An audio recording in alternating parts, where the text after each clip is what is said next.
This podcast is sponsored by nobody. Hey dudes, welcome to Splat from the Past, the only 80s themed horror sci-fi show where things can get totally radical. Now today I will be welcoming the multi-talented, the hilarious, the unfiltered Mary Testa. Mary is a three-time Tony Award-nominated actress. Oh my God, she has done so much on Broadway. Oh my God, she's been in everything from A Funny Thing Happened on the Way to the Forum to 42nd Street on the Town, Oklahoma, Barnum, so many great Broadway shows. And she's been in some cult classic movies. Going in Style, the George Burns, Art Carney, and Lee Strasberg classic from 1979, childhood favorite of mine, celebrating its 45th anniversary. She plays one of the bank tellers in it. She's one of Jane Fonda's fellow factory workers in Stanley and Iris. She was the dominatrix in the Out-of-Towners remake from 1999 with Steve Martin and Goldie Hawn. She was in Sleepers, Two Bits, lots of stuff. A very memorable episode of Sex and the City, lots of great stuff, and she sings music, and we're going to talk about a lot of that stuff today, and I cannot wait. I love talking to journeyman actors. They are just so awesome, and they have such far better stories than most, big name movie stars that I talk to, and it's going to be another great conversation. So yeah, here is my interview with Mary Testa.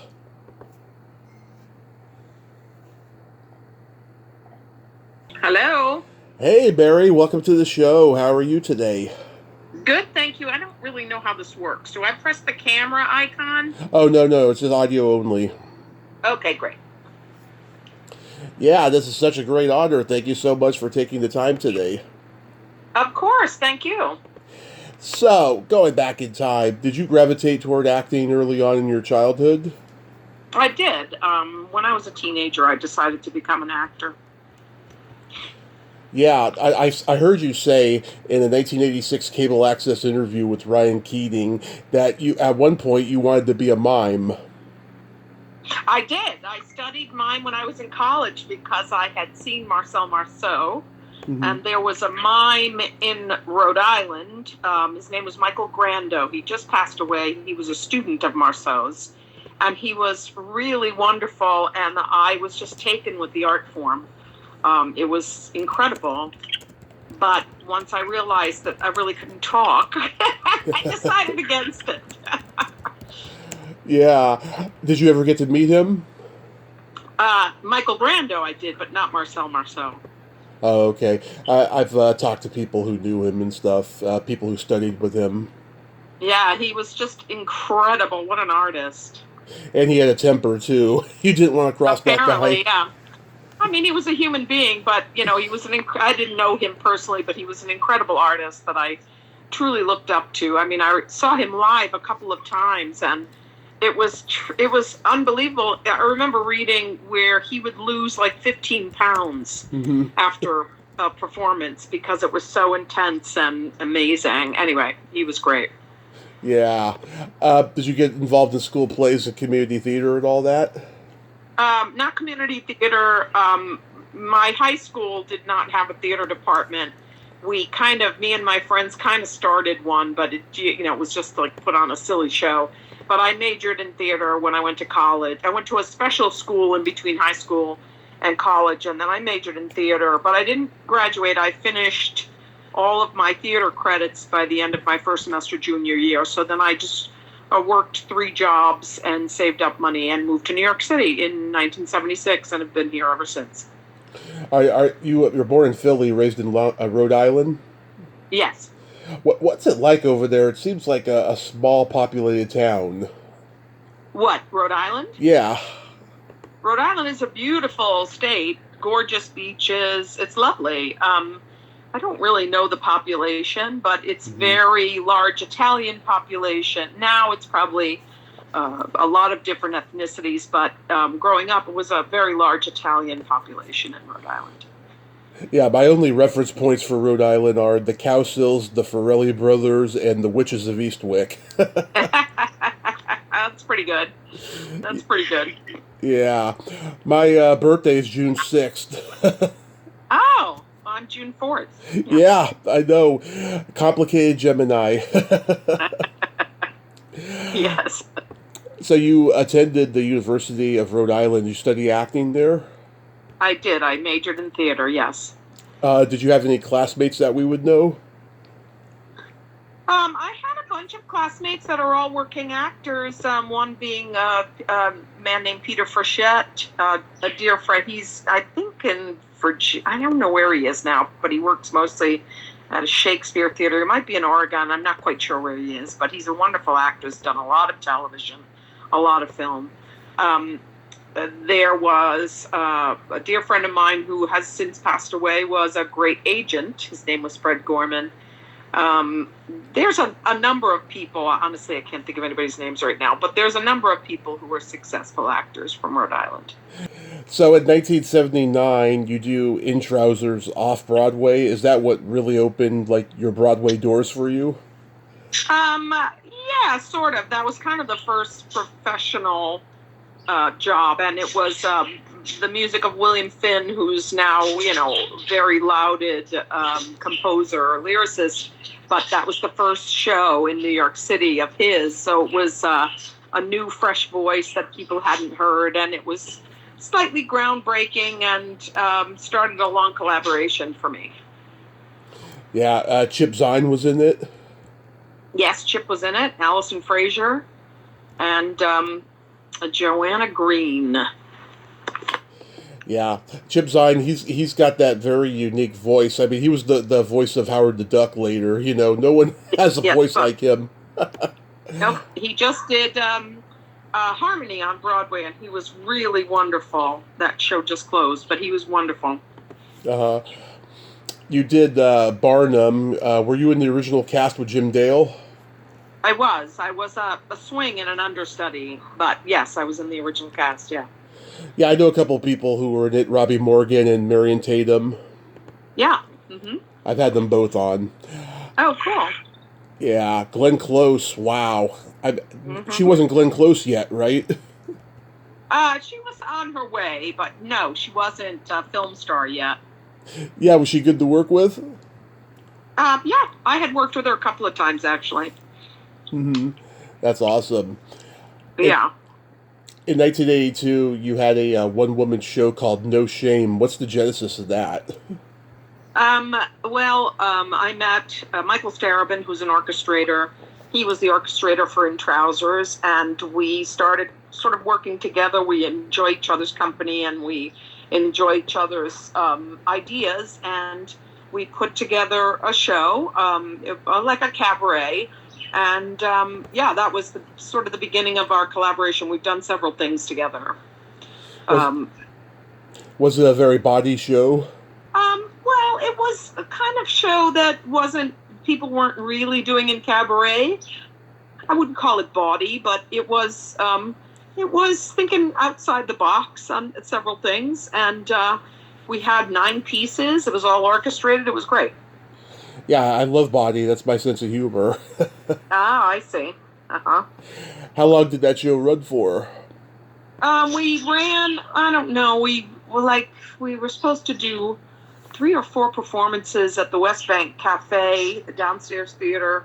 It had flooded, and then after opening night, and so then we went across the street to the West Side Arts, well, kind of across the street, on the next block, to the West Side Arts, and sort of did on and off about a couple of weeks, actually, and it was a great show. It was really fun. Awesome. You did a funny thing happened on the way to the Forum. How was that experience? That was great. I had a great time. It was a great show. It's a great show. It was a great Broadway success and a lot of fun. Enjoyed it. Were you a fan of the movie? I guess I saw the movie. Yeah, it's very funny. I mean, I was a big fan of Larry Gelbart, who wrote the book. And, of course, Sondheim wrote the music. And Larry was a great guy and very funny and just a really genius writer. So it was lovely to spend a little bit of time with him. That was very nice.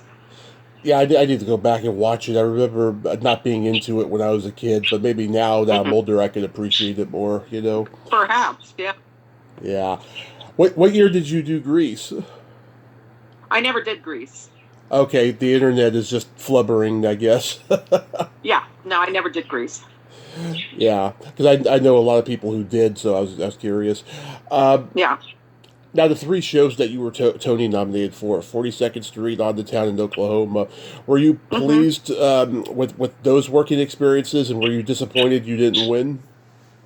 I it's not about being disappointed. It's being nominated for a Tony is a lovely thing, but there's a lot of things that go into who wins and who doesn't. And it's my first nomination was for On the Town. I played a very small but very effective part, and it was a total surprise that I was nominated. But we closed in like January, November or January. So no, and Tony's happened in June. So, not many people saw it, and I didn't expect to win at all because I knew that not a lot of people had seen the production.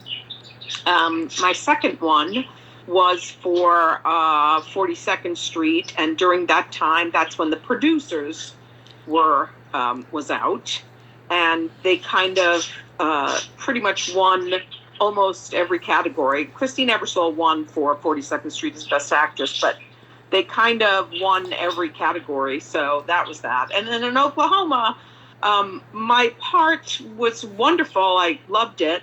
But Mhm. we had Ali Stroker, who was Ado Annie and wonderful and had a great song. I didn't really have a song. I had a little bit of a song. And she was great. And so she won. So, no, I'm not ever disappointed because I kind of can see the landscape before it happens. But it's always an honor to be nominated. Yeah, people don't realize about the landscape. Like, you can kind of tell who's going to win and who's not. Mm-hmm. Yeah, I definitely see that with the Academy Awards year after year, you know. absolutely. So let's get into film and TV. How do you get to be a bank teller and going in style? That was my first film role, and that was back in I don't even remember, maybe late 70s, early 80s. 79. 79, okay. That was my first film role. I had no idea what the lay of the land was. I remember I was a bank teller and I stayed in one place all day. I didn't even know I could take a break or walk away from my place. I just stood there all day. But I did. I ended up getting cut out of the movie.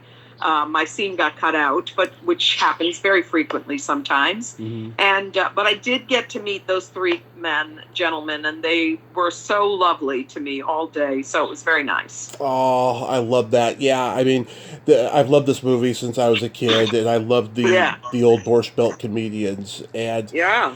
yeah, I mean, of course, Lee Strasberg is the one of the greatest acting teachers that ever lived. I mean, it must have been a little intimidating to be around him, though, considering that you come from New York and everything. No, I wasn't intimidated by him. They were just very sweet to me. I was thrilled to meet George Burns and Art Carney. They to me are titans, and they couldn't have been sweeter. So it was very nice. Yeah, I love how no one's taking them seriously at first when they first come in there with those Yeah, Groucho glasses. Yeah, Groucho had just died, so I'm sure George Burns wanted to do like a homage to him or something. I'm sure. Yeah, And of course, I mean, guys. this was Martin Brest's first movie, who Yeah, directed. yeah. Yeah, he was good to work with. I honestly don't remember. I mean, I was a bank teller. I think I had a line or two. I really don't remember. I honestly, it was so long ago, I don't remember. It's okay. You did a, TV miniseries about a hard hitting subject. It was called At Mother's Request. Yes. What do you remember about that? Um, Mother's Request. That was what was it about? Now I don't even remember. It was about, I'm trying to remember, it was a mother um, basically coerces her son into killing his father. I know I did it, but that was a long time ago, and I don't remember it. Yeah, what a cast though! Oh my God, even a couple people that I've interviewed are in it, like Corey Parker and Doug McKeon, and Ray Baker, Penny Fuller, E.G. Marshall, Francis Lee McCain. Wow, Jenna Von Oy, lots of people. Yeah. One of those ensemble shows. Well, Penny, I've worked to get with on stage, so I didn't even remember that she was in that. Honestly, I can't remember. Was it a multi-part? Did I do? You did research, honestly. It was two. It was a 2-episode miniseries, and so Okay. I play somebody's mother who was killed or something. yeah. So the mother forces her son to kill her father, actually. Yeah, but I didn't play that mother. No. That was probably. Yeah. No. I honestly don't remember. I'm sorry, I don't remember. It's okay. It's okay. How about Kojak Fatal Flaw? Oh, that was fun. And that was with, Telly Savalas, who was, again, a doll, and then the great Andre Brower, who just passed away. Yeah. He and Steven Weber, the great people. I had a ball on that. That was sad, yeah, when Andre Brower passed away. Yeah. But yeah, Telly, I mean, he was a legend by that point. Mm-hmm. And he was very sweet. I've heard he could be very sweet, yeah. Yeah. And very flirty with the ladies as well. I remember I took a Polaroid sitting on his lap and gave it to my mother. I don't know what happened to it. I've never seen it again, but yeah, he was a doll. I hope you find it, because that's priceless. Yeah, I know, right? Yeah. I love Stanley and Iris. It's such an underrated last movie for Marty Ritt. Fun. I worked like 3 weeks on that. We played the bakery ladies, and it was really great. And I loved the director, Martin Ritt. Just a lovely, great man. Very funny, very, obviously a brilliant director, and it was a joy to work on. Yeah, I mean, that's got to be like a cinematic highlight, to work with Ritt, Fonda, and De Niro. I mean, that is... Yeah. Well, we didn't really work with De Niro because we were these 8 bakery women who worked in a bakery, and Jane worked. But Jane was very, very nice, and we were shot up in Canada. It was really fun. Yeah, I love the girl talk scenes at the factory. You have that great line, "I just want to get pregnant and get out of here." Yeah. That's a great line. Did you all like bond and stay friends? Yeah, we did actually for quite a while. Some people went on to great success. Kathy, what was Kathy's last name? Kathy Kinney. She was on the Drew Carey show. She was on the Drew Carey show. Yeah, she was. We kind of stayed in touch for a while. I've lost touch with her. I don't know where she is now, but yeah, there was a nice group of women, and we did sort of stay in touch for quite a while. She's a very funny lady. Yeah. Jane loved her. Yeah. Did that factory stink at all? No, it was cake. We were making cakes and stuff, yeah. Okay, because sometimes factories have a peculiar odor, even if it's for something good, Yeah, no, I don't remember it smelling. It was set up so that we could make cakes. Yeah.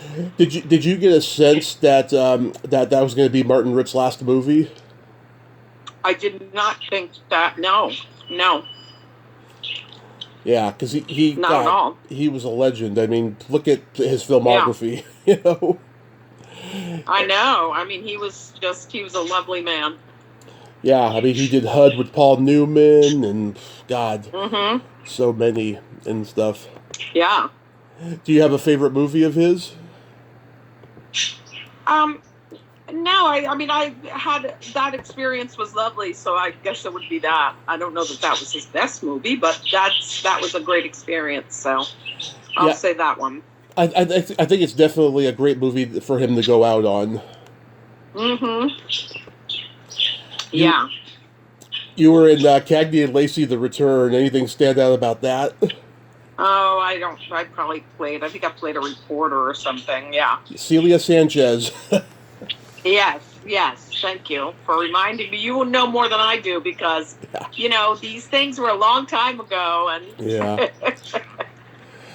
Yeah, I'm a huge Cagney Lacey fan. I actually had Sharon Gless on about a year and a half ago, and she was so lovely. Oh, cool. Yeah, I bet. I love Tyne. I don't know Sharon, but I know Tyne, and I love Tyne. Yeah. And James Frawley, he directed that movie. He came from the Actors Studio. Yeah. Yeah. Cool. How about Two Bits? Two Bits. I played a housewife, an Italian housewife. Yeah. In Philadelphia. It was shot in Philadelphia, and again, it's I play small parts. And I don't really remember much of it, but it was. I think it was fun. Did you get to work with Pacino? No. No, I did not. Yeah, there was him and Mary Elizabeth Mastrantonio, and Mary Elizabeth I know and have worked with since in the theater. Yeah, but not that day. Yeah, she's very talented as well. Mm-hmm. And James Foley directed. Mm-hmm. How about Sleepers? Sleepers was great fun. I played a nun with a clicker. Yeah. And I sort of knew Lorenzo Carcaterra, who wrote it, because he's a friend of mine. Mm. I sort of got to know him later on, after the movie was shot. But it was fun. And apparently I delighted De Niro, who was producing it, and Lorenzo, who were watching me. And they asked me, they asked if we did a few takes of the scene because they were laughing because they thought I was very funny. Oh, that's sweet. Mm. It's a very serious thriller, too, about a serious subject. Absolutely. Yeah, Barry Levinson, that's got to be another career highlight. Yeah. Yeah, because he came from comedy. Yeah, totally. Yeah, it's a very underrated movie, but a good one. I like it. Oh, I'm glad. Then you did a TV movie about the mob, Witness to the Mob. That's the one that's the one where I play a woman whose husband was killed. I think that's the one, or son was killed. Uh-huh. That's the one I was thinking of. Yeah. Yeah, Nicholas Turturro, Tom Sizemore, Debbie Mazur. Yes. Yeah. Abe Vigoda, Philip Baker Hall. Wow. Even Frankie Valli's in it. Yeah. Right. Yeah. Yeah. Anything else stand out about that one? I think I worked a couple of days on that. I enjoyed it. Yes, I don't focus. I do my job and then I move on. You know what I'm saying? Yeah. I don't. I love it when you were the dominatrix in the Out-of-Towners. Oh yeah, that was a lot of fun. That one was a lot of fun because Ann Roth designed the costumes, and I had to go be fitted for a latex nun suit. And then they decided to put a leather jacket over it. Yeah, that was fun, and they were sweet. Goldie Hawn and who was the guy? Steve Martin. Was it Steve Martin? Steve Martin. No. Yeah, Steve Martin and Goldie Hawn, and that scene was a lot of fun, and they were very nice, and I enjoyed it. Yeah, you're like, hey, you break that rack, you buy it. That's right. Yeah, that's right. I dated the dominatrix years ago, so that's why I like that character so much. Well, I'm glad. Yeah, that was a lot of fun. That was a long time ago as well. Yeah, oh my God. I mean, the original with Jack Lemmon is a classic. I mean... Yeah. But... Total, yeah. They did what they could with this one. Mm-hmm. How about Sex and the City? Sex and the City, the series you're talking about? Yeah, you were on that one. I actually did a couple of them, but I did the series when they used to do, in the first season when they used to kind of just, the camera would just sort of focus on someone and they'd be at like a talking head. Uh-huh. I was one of those in the final episode, but it ran long and they cut all the talking heads. So And then I know Michael Patrick King, and so then he asked me to do that cabaret singer, and so yeah, that was fun. It was a lot of fun. Yeah, I mean, that show was so hot at that time, you know. I mean, everybody in New York wanted to be on that show. Yeah, total. Yeah, very true. But Yeah, it was fun.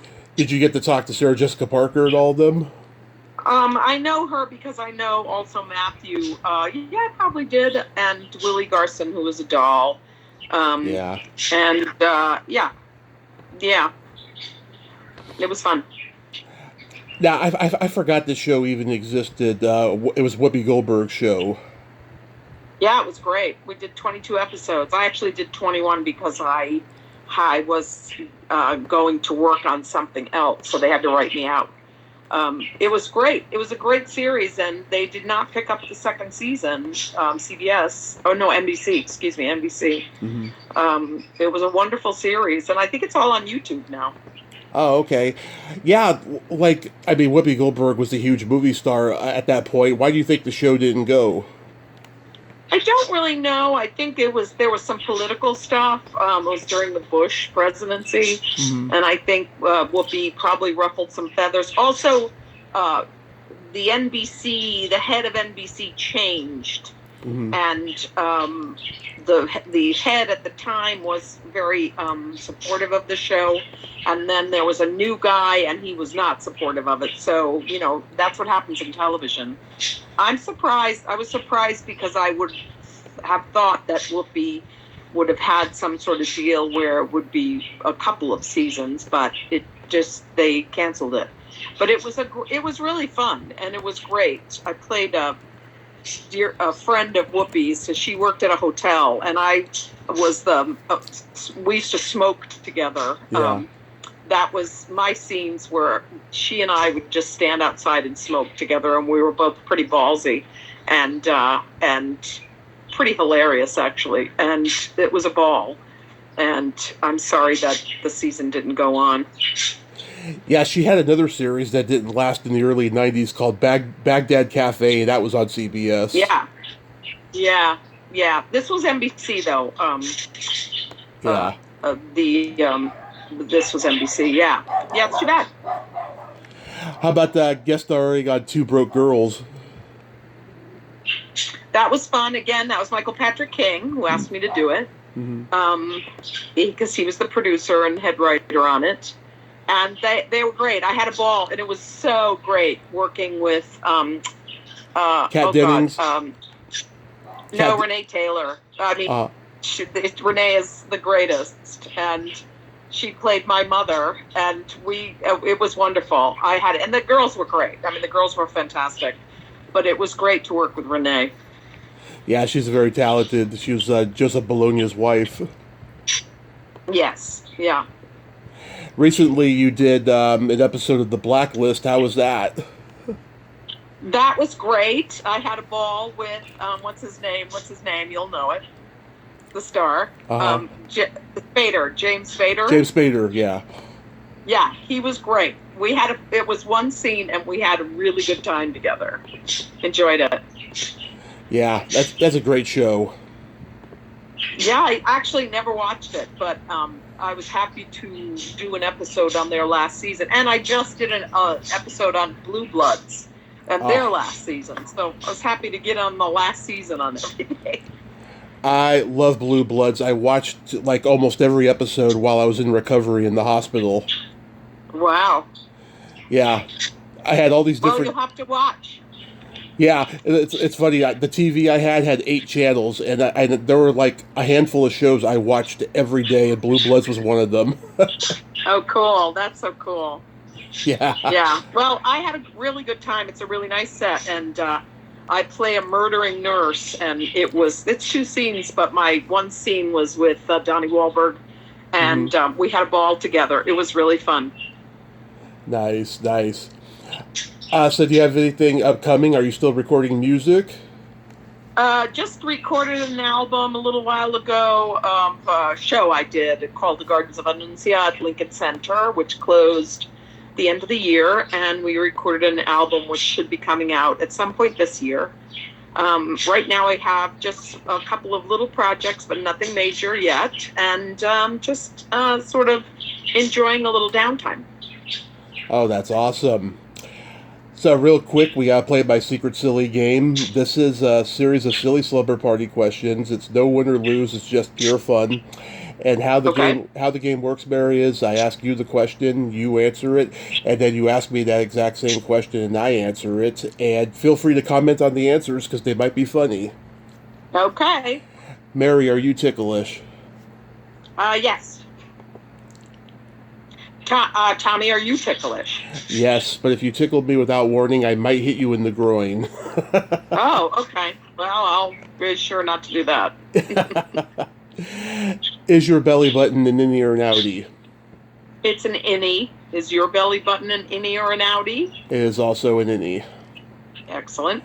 What color are your toenails painted? They're not painted. I don't paint them in the winter. I let my toenails breathe. What color are your toenails painted? Yeah, I'm pretty much the same. Last time I painted them was at the time of New Year's Eve. They were gold with sparkles then. Nice. Yeah, I like to go elaborate colors. What would you say is your best personality trait? I'm very adaptable. Love it. And yours? I have empathy and I have no filter. Yeah, that's cool. I kind of am the same. Yep, Yeah. Gemini. There you go. If you could have anything named after you, what would it be? Maybe a scholarship. Oh, I like it. Yeah. Then you? A vibrator. Okay. I would call it the Tommy Chatsy. Okay, there you go. And then my favorite question, is there a stinky smell that just makes you gag? Yeah, probably, but I can't sort of nail it down. I'm sure there is. But I can't think of like one particular one, so I can't answer that question right now. I'd have to think about it. Yeah. You? Either farts or feet. Okay. Okay. I'm Italian on my mom's side, and so we're very sensitive to smell. Yeah. Well, I'm all Italian, so I guess I'm the same. But I just can't think of something stinky right now. Yeah, it's like potato chips. You can't think of just one. Yeah, exactly. Exactly. Mary, thank you so much for coming on today. And Thank you. yes, I'm glad you're still out there working and doing what you love. And I hope you have a great rest of your day. Be safe, and I'll keep an eye out for you whenever you're on TV. Thank you, Tommy. Thank you for asking. This was delightful, and I wish you all the best. My pleasure. Thank you. Take care. Take care. Bye. Bye-bye. Well, there you have it. Mary Testa. Ain't she a sweetheart? Wow. Italian women, gotta love them. They are so awesome. They are fabulous. Mary Testa is still out there working, and she is awesome. Well, until next time, this is Tommy Throwback Kovac saying there's no shame in living in the past because the present sucks. Fire, dudes!